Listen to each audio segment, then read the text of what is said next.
Здесь, в Музее искусств Санкт-Петербурга, начинаешь думать о судьбе поколения того, которое пришло на смену то ли кондовым соцреалистам, то ли конъюнктурщикам, которое пробивало, в общем, такие очевидные вещи, вот сезонизм, другой взгляд, другой ракурс, другой цвет, пейзажи или просто натюрморты без всяких признаков идеологии и больших задач, вот просто сидит жирный кот, смотрит на окно.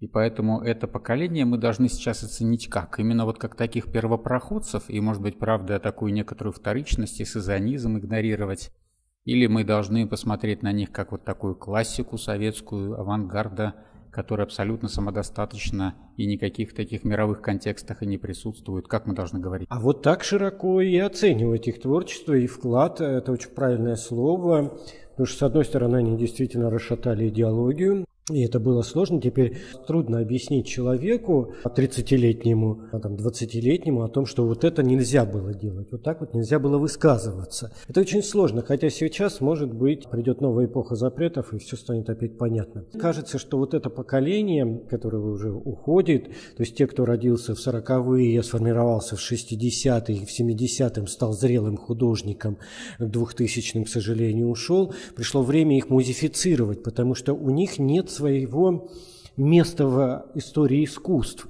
То есть они присутствовали как живые художники, и на них опиралось все развитие искусства. А сегодня пришло время сделать другой анализ, перенести их в залы серьезных музеев, что, кстати, делает этот музей очень хорошо.